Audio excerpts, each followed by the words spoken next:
예. 주말 내내 황당한 일들이 있었습니다. 먼저 작은 정부론에 따라서 여성가족부와 통일부에 대한 폐지 필요성을 언급했더니 민주당의 정말 다양한 스피커들이 저렴한 언어와 인신공격으로 대응했습니다. 민주당에서도 박용진 의원과 같이 법인세, 소득세 감세를 통한 포스트 코로나 경제 활성화론을 이야기하는 분들이 있습니다. 국민들의 과도한 세부담과 불필요한 정부 지출을 줄여서 경제 활성화를 하겠다는 이야기는 작은 정부론과 괴를 같이 하는 것입니다. 여성가족부와 통일부는 특임 부처이고 생긴 지 20년이 넘은 부처들이기 때문에 그 특별 임무에 대한 평가를 할 때가 되었습니다. 국내에서 젠더 갈등은 나날이 심해져 가고 있는데 여성가족부는 인도네시아에서 현지 여성을 위한 25억 원 규모의 ODA 사업을 추진하는 등 부처의 존립을 위해 특임 부처의 영역을 벗어나는 일을 계속 만들고 있다는 의심을 지울 수가 없습니다. 북한은 연락사무소를 폭파하고 우리 국민을 살해하고 시신을 소각하는데 통일부는 아무 말도 못하고 있습니다. 그렇다면 이 조직들은 수명이 다했거나 애초에 아무 역할이 없는 부처들인 것입니다. 야당과 입법부의 으뜸가는 역할은 정부의 기능에 대한 감시와 견제입니다. 정부 부처들의 문제를 야당에서 그것도 당대표가 지적했더니 젠더 감수성을 가지라느니 윤석열 총장 의혹을 덮으려고 한다느니 공부하라느니 통일을 위해서 당신은 뭘 했냐느니 이게 대한민국의 정당 간의 정상적인 상호 반론입니까? 국민들이 보고 있습니다. 최소한의 품격을 갖추십시오. 그리고 또 한 가지, 김재원 최고위원이 민주당 인사들의 문자 메시지를 받고 민주당 경선 국민선거인단에 가입했다는 이야기를 페이스북에 포스팅하자마자 민주당 대변인과 이재명 캠프 부대변인이 법적 대응을 시사하면서 공세를 취했습니다. 먼저 짚어야 할 점은 민주당이 국민선거인단을 과도하게 늘리기 위해 불특정 다수에게 너무 많은 스팸 문자를 살포했다는 것에 있습니다. 제가 아는 민주당 국회의원들이 저에게도 참여 문자를 많이 보낸 것을 봐서 민주당 국회의원과 친소 관계가 있는 일반 국민들에게 선거인단 가입을 많이 종용한 것으로 보입니다. 당연히 이런 식의 홍보 방법을 사용하면은 일반 국민보다는 민주당 국회의원과 친소 관계가 있는 국민이 많이 포집되어서 보편적 민심과는 괴리된 결과가 나올 것이 자명합니다. 반농담으로 말씀드리면 오히려 김재원 최고위원이 껴있는 것이 민심에 가까운 결과일 것입니다. 원래 해커도 보안 취약점을 털어서 해킹 대상을 해하려는 의도가 있으면 블랙 해커라고 합니다. 보안 결함을 미리 알려줘서 보완할 수 있게 하면은 화이트 해커입니다. 페이스북에 공개적으로 민주당 경선 룰의 취약점을 알려준 김재원 최고위원은 누가 봐도 화이트 해커입니다. 이 두 가지 사건을 관통하는 첫 번째 공통점은 호들갑입니다. 그리고 두 번째는 철학적 빈곤입니다. 집권 여당이 이렇게 가볍게 이슈에 대응하셔야 국민들의 신뢰를 얻기 어렵습니다. 코로나 방역에 실패한 책임자 이진석과 기모라는 즉각 경질되어야 마땅합니다. 코로나 4차 대유행으로 국민 일상이 또다시 멈추었었습니다. 일상으로의 회복을 기대했던 국민들, 특히 소상공인, 자영업자들의 절망감은 그 어떤 말로도 치유하기가 어렵습니다. 사태를 이 지경으로 만든 것은 문재인 정권의 무능입니다. 정부 여당은 백신 1차 접종률이 10%대에 머무르던 때에 코로나 위로금, 백신 인센티브, 트래블 버블 등을 언급하면서 당장이라도 코로나가 종식될 것 같은 잘못된 신호를 국민에게 주었습니다. 일반 국민들은 4명까지만 모일 수 있다고 해놓고 제약하면서 8천여 명이 운집한 민주노총 집회는 감염 확산과 무관하다고 편을 들어주는 등 자신들의 정치적 필요에 따라 방역은 내팽개치고 정치를 했습니다. 그야말로 선택적 정치 방역을 해온 것입니다. 세계적으로 델타 변이 확진자가 늘고 있는 가운데 미국의 경우 신규 확진자의 99.7%는 백신 미접종자라는 조사 결과가 나왔다고 합니다. 백신 접종의 효과가 입증된 것입니다. 그런데 우리나라는 지금 백신 보릿고개를 넘어가고 있는 상황입니다. 문재인 대통령이 지난 12월 28일 모더나의 CEO와 직접 통화를 하면서 2천만 명분 백신 확보했다고 대대적으로 자랑하고 홍보했지만 2분기에는 고작 1%만 들어왔을 뿐입니다. 백신 접종률은 11일 0시 기준으로 해서 겨우 1차 접종이 30.4%, 접종 완료가 11.4%를 기록하고 있습니다. 오늘부터 55세에서 59세까지 백신 접종 예약이 접수 개시되었는데 개시되자마자 광클이 폭주하면서 사이트가 마비되었다고 합니다. 정부가 제때 백신을 확보했다면 이런 사태도 발생하지 않았을 것이고 4차 대유행으로 인한 극도의 불안도 오지 않았을 것입니다. 더구나 2030 세대는 백신 접종 사각지대에 놓여 있습니다. 언제 백신을 맞을 수 있는지도 모릅니다. 정부는 2030 세대에게 100번, 1000번 미안하다고 해야 마땅한데도 거꾸로 4차 대유행으로 인한 책임만을 요구하고 있습니다. 참 나쁜 정권입니다.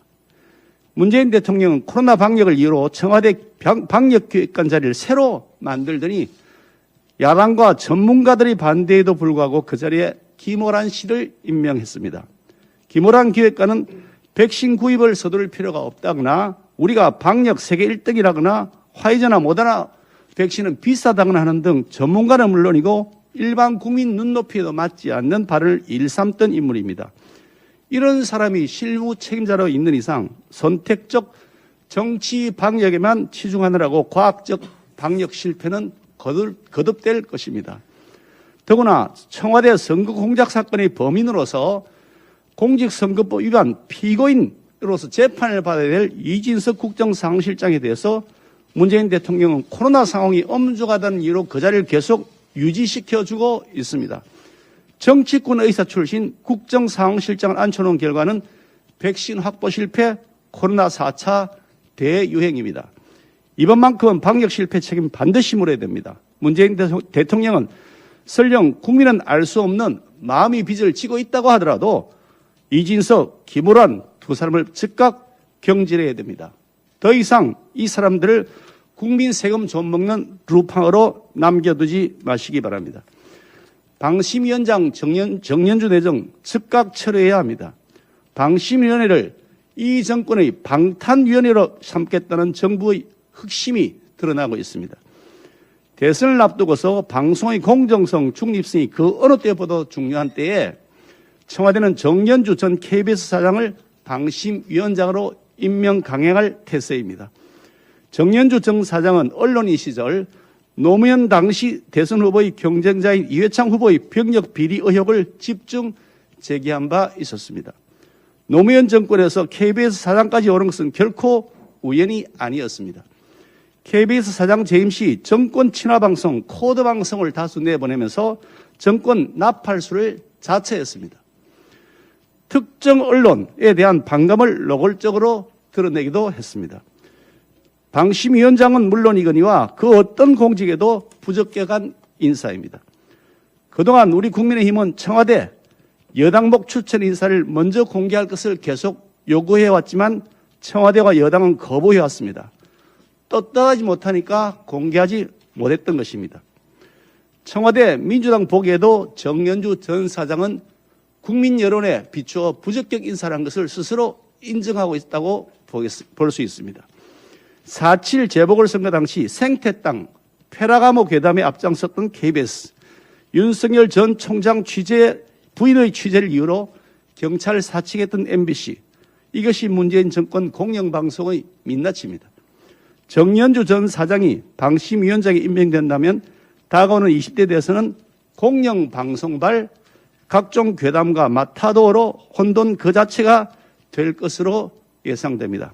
방심위원회가 정권 방탄위원회의 역할을 할 것이기 때문입니다. 정치 편향 인사 내세워서 방송 장악한다고 민심이 돌아오는 것이 아닙니다.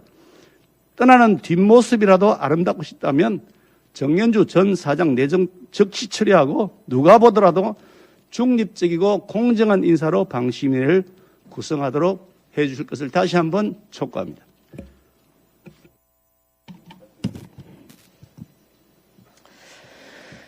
네. 민주노총이 10월 20일 110만 조합원이 참가하는 대규모 총파업 투쟁을 예고하고 나섰습니다. 지난 7월 3일 서울 종로 그 도심 한복판에서 기습적인 8,000명 규모의 시위를 벌인 민주노총이 민주노총 시위 가담자 중에 코로나 확진자가 없다라는 셀프 진단과 함께 앞으로 코로나와 엮으려는 모든 시도를 법적 조치하겠다고 국민을 상대로 엄포까지 놓았는데요. 국민들 보시기에는 참 이 적반하장도 이런 적반하장이 없다라는 말이 저절로 나올 수밖에 없습니다. 그런데 민주노총의 민자만 나와도 슬그머니 꼬리를 마는 이 문재인 정부는 여전히 민주노총 트라우마에서 벗어나지 못한 듯 민주노총의 셀프 진단 그 장단에 맞춰서 확진자가 나오지 않았다라는 궁색한 발표 뒤에 조용히 입을 닫았습니다. 정부가 이런 저자세이다 보니까 백신 맞는 것보다 민주노총 가입하는 게 오히려 코로나로부터 안전한 것 아니냐라는 국민들 사이에 비아냥까지 나올 정도입니다. 4차 코로나 대유행의 공포가 서울 등 여의도 등 서울 중심부를 덮쳤습니다. 벌써 국민들은 오늘부터 저녁 6시 이후에 2사람 이하의 모임을 해야 하는 그런 어처구니 없는 상황에 직면하게 됐는데요. 어느 누가 이런 고난의 시국에 문재인 정권이나 민주노총을 억지로 코로나 방역에 책임을 엮으려는 그런 시도를 하겠습니까? 정권이나 민주노총은 착각하지 말고 다만 방역 위반이라는 명백한 범법을 예고하는 이런 시도에 대해서 아무리 동업자 정신이 강하다고 하더라도 문재인 정부는 일반 국민들에게 그러했듯이 냉정하게 또 엄격하게 책임 추궁을 해야 한다라는 말씀을 드립니다. 110만 명 규모의 대규모 투쟁을 하겠다라는 것은 코로나 상황이 나아져도 정말 지금 현재 국민들이 생각하시기에는 끔찍한 수준입니다. 번번이 이 정권을 창출한 동업자라는 그런 상전의식으로 문재인 정권의 목덜미를 쥐고 흔들려고 하다 보니까 문재인 정권이 이러지도 저러지도 못하라는 그런 아주 골칫거리 집단으로 생각할 수밖에 없을 것 같은데요. 아마들 기억하실 겁니다. 2017년도에 문재인 정권이 탄생한 직후 옥중에 있던 한상균 민주노총 위원장이 무려 신임 대통령에게 옥중 토론을 하자고 공개 제안을 해서 모두 실소를 금치 못했던 일을 기억을 하실 겁니다. 얼마나 대통령이 만만하면, 얼마나 정권이 만만하면 이런 생각들을 하셨을 텐데요. 민주노총에 대한 정부의 소극적인 저자세 대응은 국민들께서 문정권이 민주노총의 발 밑에 있는 것이 아닌가라고 충분히 짐작해 하실 만한 그런 안타까운 일이기 때문에 문재인 정권의 엄격한 결단을 촉구드립니다. 그리고 덧붙여서 지난해 8.15 집회 어땠습니까? 광화문 보수단체 집회 후에 당시에 버스 차벽을 성벽처럼 두르고 그저 그 광화문 길목을 지나다니는 시민들을 불신 검문을 무시로 자행하면서 마치 잠재적인 범죄자인 듯 취급을 했고 인근에 방문했던 모든 분들에 대한 통신 기록을 조사해서 서울 도심을 이동하다가 경찰에게 반강제로 동행 그 요구를 받고 가서 조사와 그 검사를 받은 시민들이 수두룩하지 않았습니까? 2021년에 대한민국이 맞느냐는 성토도 많이 쏟아졌는데요. 그러나 이러한 모든 문재인 정권의 과잉 조처에 대해서 국민들이 참아주신 이유는 하루빨리 코로나를 극복하자라는 염원 때문이었습니다. 그러나 코로나 극복은 나날이 막막해지고 있고요. 더불어서 델타 바이러스의 창궐로 재확산의 공포까지 커지고 있는 이 상황에서 문재인 정권은 정권도 끝나가는 마당에 민주노총에 그만 쫄고 계산서 처리 확실히 이번으로 마지막 마무리하시고 대신 가을 투쟁을 110만 규모로 하겠다라는 그런 범법 예고에 대해서는 강경하고 또 정확한 입장을 보이셔야 할 것 같습니다. 국민들에게 했듯 문재인 대통령에게 냉정한 결단을 촉구합니다.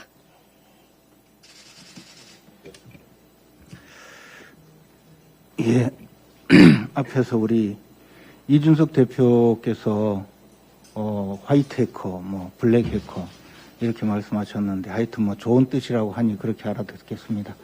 좋은 뜻 맞죠? 좋은 거라고 아니 제가 의아하게 생각하는 것이 두 가지입니다. 하나는 저에게 서너 명의 대선 후보들이 문자 메시지를 보내고, 심지어 또 모 대학 교수도 저한테 문자 메시지를 보내고, 또 우리 지역의 민주당원도 저한테 문자 메시지를 보내서 대선 후보 경선 국민선거인단에 신청해 달라고 여러 차례 문자를 보내고 해서 제가 제 생각으로는 건전한 상식으로 후보 경선에 참여하기 위해서 선거인단에 신청을 했습니다. 그런데 그것이 무슨 불법 행위인지 민주당 관계자 여러분들 저에게 좀 알려주시기 바랍니다. 도대체 뭐가 불법이라는 겁니까? 무식하니까 별 소리를 다 하십니다. 두 번째는요, 대변인이 나서서 제가 자당의 약체 후보를 지원하는 역선택을 선동하고 있다는 겁니다.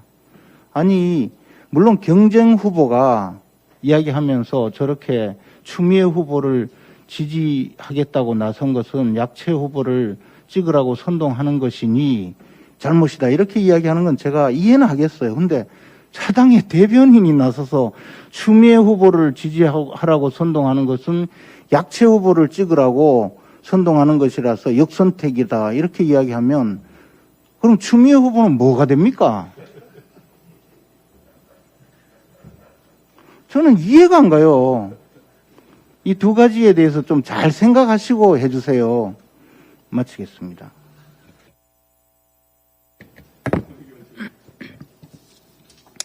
문재인 대통령이 방송통신심의위원장으로 정연주 전 KBS 사장을 임명할 것이라고 합니다. 내년 3월 대선을 앞두고 정치적으로 편향된 인물을 세워 노골적인 방송 통제를 하겠다는 선전포고가 아니겠습니까? 또한 청와대가 추천한 방심위위원, 박병석 국회의장이 추천한 방심위위원 모두 친여 언론단체인 민주언론시민연합, 민언연 출신을 추천했습니다. 현 문재인 정부 들어 민언연이 어떻게 했는지 다 보았습니다. 권력의 비판적인 방송을 집중적으로 모니터링하고 방심위에 집중적으로 민원을 제기하는 방식을 썼습니다. 이들이 기용되면 결국 특정 정파의 선전 도구로 전락할 것이라는 것이 뻔하여 많은 분들이 걱정하고 두려워하고 있습니다. 국민 여러분께 호소드립니다. 방통위 위원들에게 관심을 가져주시기 바랍니다. 국민들께서 관심을 가져주시면 막아낼 수가 있습니다. 문재인 대통령은 며칠 전에는 정치의 계절이 돌아왔다며 철저히 정치적 중립을 지키라고 했습니다.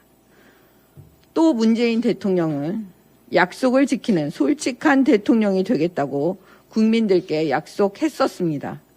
그런데 지금 보면 문재인 대통령은 말 따로 행동 따로를 하고 계십니다. 그렇다면 누가 대통령의 말을 믿겠습니까? 민주주의 대통령의 권력은 말과 행동이 일치할 때 그 힘을 가질 수 있습니다. 문재인 대통령님, 제발 정연주 전 KBS 사장을 방송 장악의 수단으로 사용할 생각을 포기하십시오. 국민들께서 다 지켜보고 계십니다. 민언연으로 임명하지 마십시오. 그럼에도 불구하고 대통령께서 이들을 임명하고 여권에서 하는 일을 막지 않으신다면 국민의힘은 국민들과 함께 싸울 것입니다. 문재인 대통령은 최재형 감사원장이 사퇴할 때도 정치적 중립성에 대하여 언급하셨습니다. 감사원장의 임기 보장은 정치적 중립성을 지키기 위한 것. 중도 사퇴는 바람직하지 않은 선례라고 했지요. 말씀 자체는 맞는 이야기죠. 그런데 뭔가 찜찜함이 남습니다. 최재형 감사원장은 월성 1호기 경제성 조작 의혹 감사에 대하여 이렇게 말했습니다. 감사원장이 되고서 이렇게 저항이 심한 건 처음 봤다. 자료 삭제는 물론이고 사실대로 말도 안 했다. 사실을 감추고 허위 자료를 냈다. 문재인 정권의 실상을 그대로 국민들께 알려줬던 분입니다. 여기에 대해서 문재인 대통령은 국민들께 직접 해명하거나 사과하지 않으셨습니다. 대신 민주당이 최재형 원장을 향해 사퇴하라고 했고 청와대 비서실장까지 나서서 압박을 가했습니다. 마치 그동안 아무 일도 없었던 것처럼 문재인 대통령은 정치적 중립성을 이야기하면서 사퇴하지 말라고 말하고 있는 것이었습니다. 행동 따로, 말 따로입니다. 문재인 대통령은 윤석열 총장에게도 추미애 장관과 동반 사퇴하면 징계하지 않겠다고 했다고 합니다. 검찰총장의 임기 보장은 정치적 중립성을 지키기 위한 것이지요. 윤석열 총장의 말이 맞다면 대통령 스스로 정치적 중립성을 위반하는 행동을 하신 것이죠. 또 말 따로 행동 따로이지요. 대선을 앞두고 정치적 중립성을 지켜주십시오. 민주주의를 지켜주십시오. 검찰 장악, 경찰 장악, 방송 장악, 선거 장악하려고 하지 마십시오. 박범계 법무부 장관, 전해철 행안부 장관, 조혜주 중앙선거관리위원회 위원부터 해임하시기 바랍니다. 민주당과 무관한 사람으로, 정치적으로 편향되지 않은 사람으로 교체해 주십시오. 이상입니다.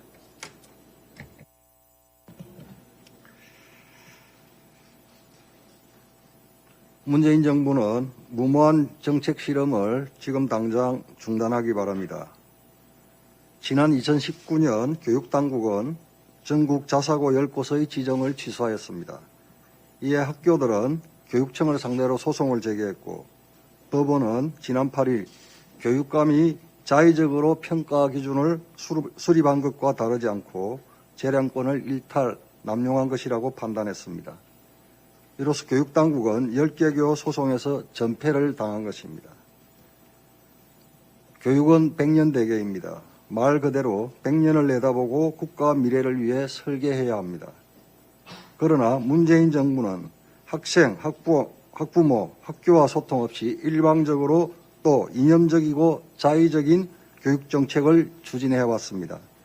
그 결과 교육의 뿌리가 흔들리고 피해와 고통은 학생과 학부모들에게 전가되고 있습니다. 이제라도 실패를 인정하고 위험한 교육 실험을 중단하길 바랍니다. 신한울 1호기가 완공 15개월 만에 조건부 운영 허가가 났습니다. 운영이 미뤄지면서 하루 11억 원의 추가 비용이 발생되고 있다고 합니다. 신한울 3, 4호기 공사 재개는 물론 재앙적 탈원전 정책 전면 중단하길 촉구합니다.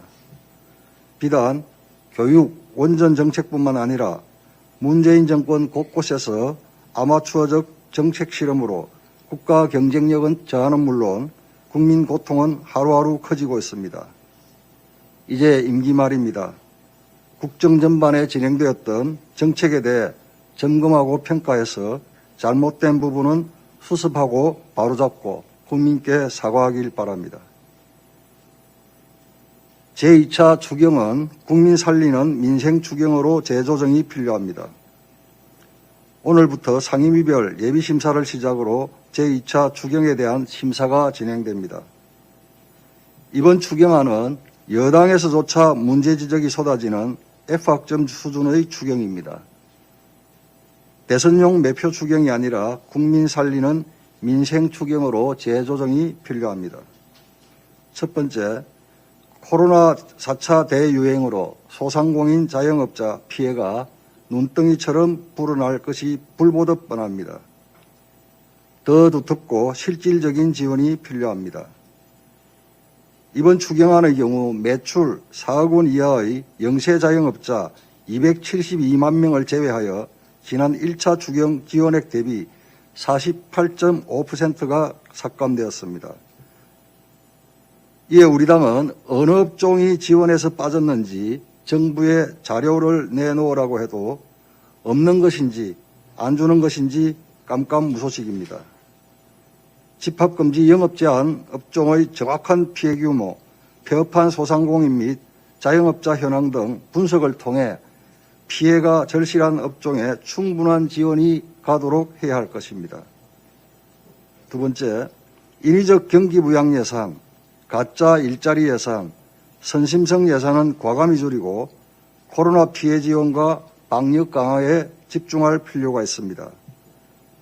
예를 들어 신용카드 캐시백 예산 1조 1천억 원의 경우 사실상 경기 부양을 노린 꼼수 예산으로 사용처도 불편해 여당에서조차 불만이 쏟아지고 있습니다. 특히 과도한 행정비용 소요로 금융위가 실무작업을 거부하자 대한민국 거시경제정책 수립을 책임지는 기획재정부 경제정책국 거시경제팀이 이 업무를 담당하는 총극이 벌어지고 있습니다. 문재인 정부의 소득주도 성장정책 실패로 일자리 악화가 심각한데 근본적 해결은 하지 않고 추경 때마다 단기 일자리 양산하는 것은 통계 조작에 불과합니다. 저희 국민의힘은 불효불급한 예산은 과감히 줄이고 피해가 있는 곳에 더 많은 예산이 확실하게 지원될 수 있도록 강도 높은 심의에 나서겠습니다. 또한 코로나 방역 사각지대, 장마 피해 지원 등 정부가 놓친 부분까지 챙겨나가기 위해 최선을 다하겠습니다. 이상입니다. 정부가 오늘부터 25일까지 수도권을 대상으로 새롭게 개편한 사회적 거리두기 4단계를 적용합니다. 재확산세가 커지는 가운데 방역수칙 강화에 대한 정부의 방침을 존중합니다. 하지만 세부적으로 살펴보면 너무나도 아마추어적인 내용을 지적하고 비판하지 않을 수 없습니다. 특히 이번 조치는 학업에 매진하고 있는 학생들과 취업 준비생들에게도 큰 타격을 미칠 것 같아 참으로 우려됩니다. 이번 4단계로 인해 독서실, 스터디 카페 등의 운영이 22시 이후 제한된다고 합니다. 심야 시각에도 공부가 필요한 학생들과 취준생들이 당분간 집 말고는 밤늦게 공부할 곳이 없어 불편을 겪을 것이 자명합니다. 자택에서 공부에 집중할 환경이 조성되어 있지 않는 학생들은 고스란히 피해를 입게 된 상황입니다. 물론 방역을 위한 거리두기 조치로 피해를 입는 분들이 우리 학생들과 취준생 분들만은 아닐 것입니다. 그런데 그토록 방역이 중요하다는 정부가 보이고 있는 이중잣대는 지적하지 않을 수 없습니다. 지난 9일 중앙방역대책본부는 서울 시내 중심에서 벌어진 민주노총의 불법 집회와 관련하여 민주노총 집회가 최근 대규모 감염에 영향을 미쳤다고 보기 어렵다고 밝혔는데 방역당국에 한 가지만 물어보고 싶습니다. 마스크를 착용하고 조용히 책상 앞에 앉아 밤늦게까지 공부하는 학생들이 있는 독서실과 스터디 카페는 코로나 위험지대고 대낮에 8,000명씩 모인 민주노총 시위 현장은 코로나 청정구역입니까? 방역에서의 내로남불은 이뿐만이 아닙니다. 민주당의 남탓이 N차 확산 중인 듯합니다. 최근 조국 전 법무부 장관은 코로나 확진자가 증가한 책임을 오세훈 서울시장에게 전가하고 싶었는지 오 시장을 풍자하는 만화를 자신의 SNS에 공유했습니다. 코로나 사태 초기부터 이어져 온 정부의 무능한 방역 실패의 책임을 이제 막 임기를 시작한 지 3달 된 서울시장에게 뒤집어 씌우려는 선동입니다.